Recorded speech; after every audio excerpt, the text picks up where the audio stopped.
Good afternoon. Today you'll be briefed by board member Jennifer Homendy of the National Transportation Safety Board. And her spelling is Jennifer, regular spelling, Homendy, H-O-M-E-N-D-Y.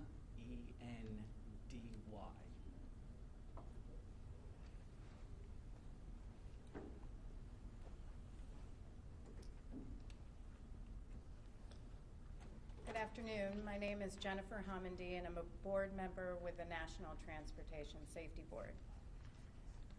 Our full team has arrived on scene, and they've hit the ground running. Several of them will be at the crash site and will remain there over the next couple of days as they continue to collect the perishable evidence from the scene. At some point over the next few days, and this may begin as early as this afternoon, they will move the wreckage to a secure location. In the meantime, our family assistance team is working with the Red Cross, the medical examiner, and they are working with the families to ensure that they get the resources that they need at this difficult time. Our investigative staff is conducting interviews of employees, independent contractors, and witnesses, some of which have contacted us at our email address, which is witness@ntsb.gov. Yesterday, we asked the public to send us photos, videos, or any other information to our email address, witness@ntsb.gov, to help us as part of our investigation. We received a tremendous response, and thank you so much for that. It is extremely helpful, the information that we received. We have another request. We are looking for photos from the last 2 years of this aircraft, specifically front views of the aircraft or rear views of the aircraft. It could be photos, it could be videos, and if you have neither but you have information on the aircraft, please send that to us at witness@ntsb.gov. I want to provide the tail number of that aircraft so that if you have videos or pictures, that you can identify it. The tail number is November 256 Tango Alpha. That's November 256 Tango Alpha.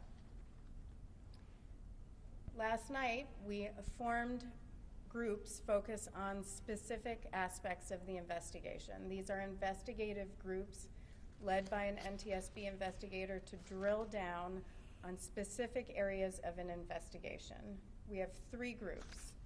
Those are airworthiness, power plants, and what we mean by power plants is looking into the engines, and operations.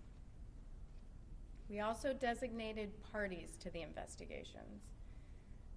This investigation. Parties are those who can provide technical information to our investigators.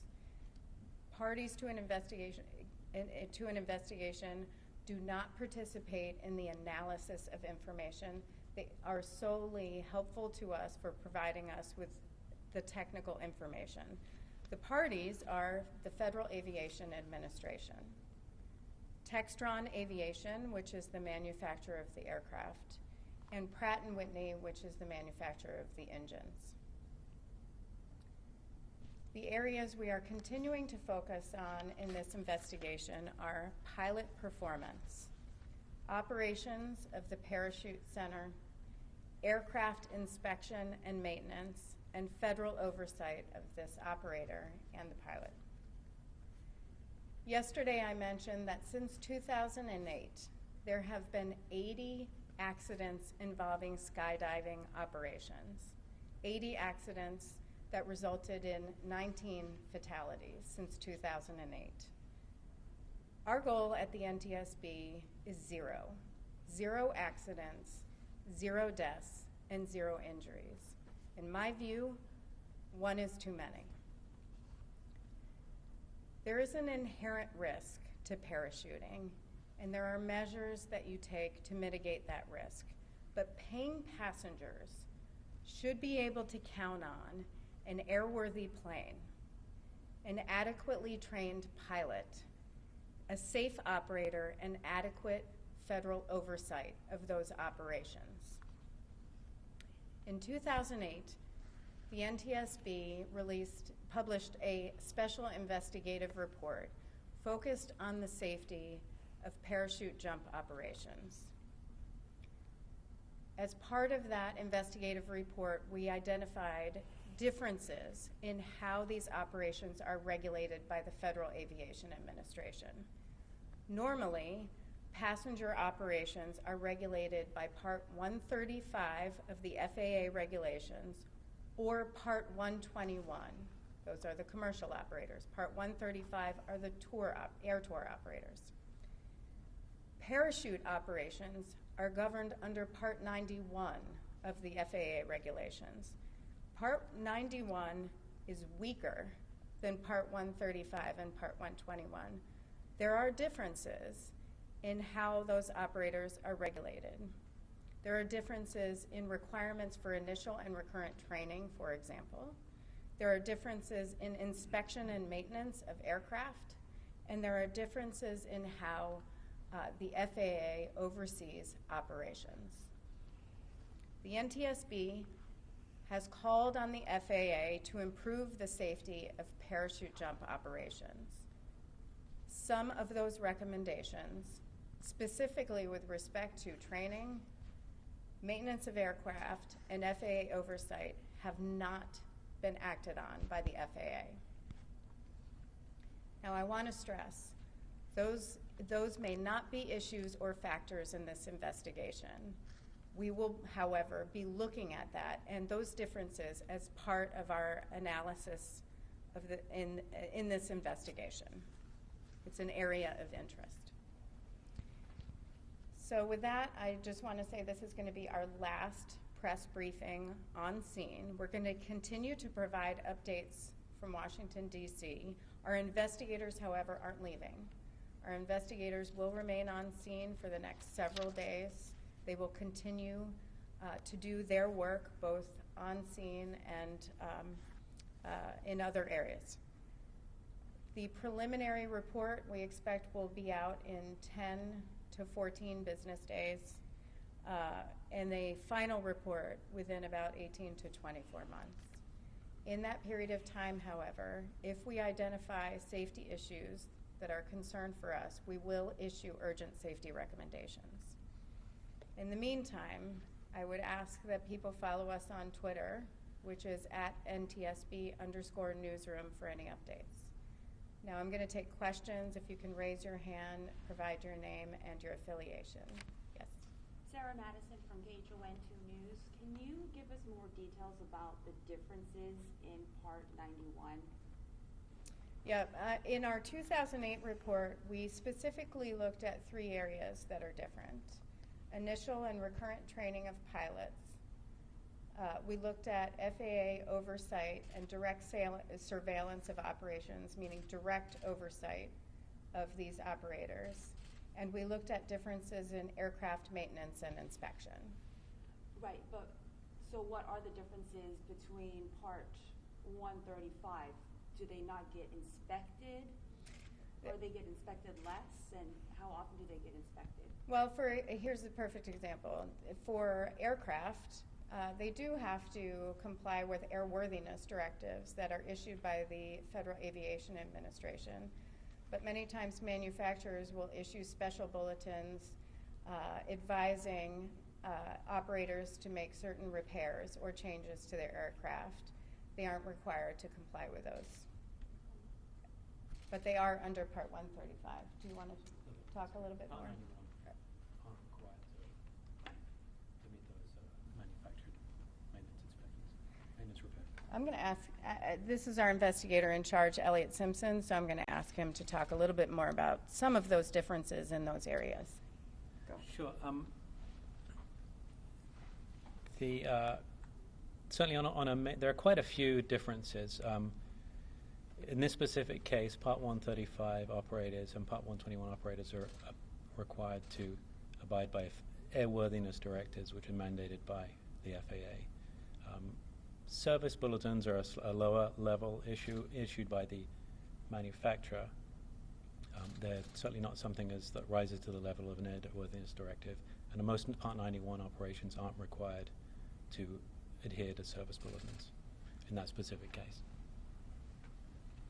I think you could liken it to recalls. It'd be something like a recall notification that you would get, and you would make repairs based on that. Mahea Lenny Richardson, Hawaii News Now. Can you talk about the 80 accidents and 19 deaths? This is nationally or locally? U.S. U.S. Mm-hmm. And then can you talk about the recommendations that you gave to the FAA and why there is this appearing to be a disagreement? Why did the FAA not follow through on some of your recommendations? The question is, why did the FAA not follow through with some of our recommendations? And I think that's a great question for the FAA. We would like them to follow through with those, but they have not.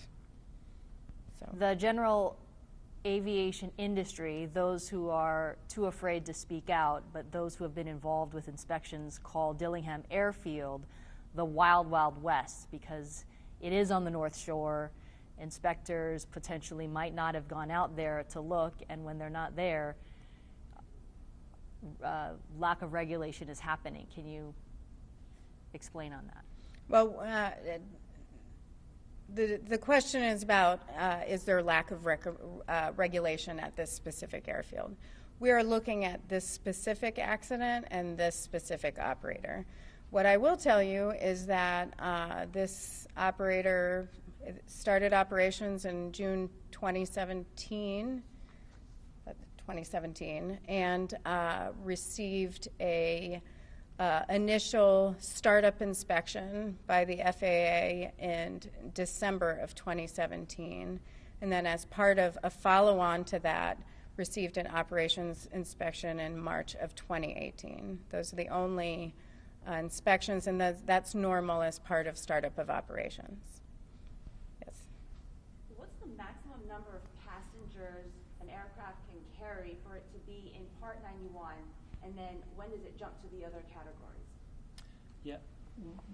It varies very much based on the type of operation you're doing, so there is no set answer. You certainly have to look at the regulations for that, but that probably goes beyond the specifics of what we're discussing right now. But it really varies based on operator, what they're doing, and where they're operating, how they're operating. Okay, they're operating a skydiving plane. I don't have the number at hand as to limitation of passengers. We'll provide that to you, though. Yes. So you're saying you're not sure why the FAA hasn't enacted, but can you go into any detail about what, if any, communications, conversations, history of that in the past 11 years or so that you've had with the FAA, and what, if any, responses they've given you?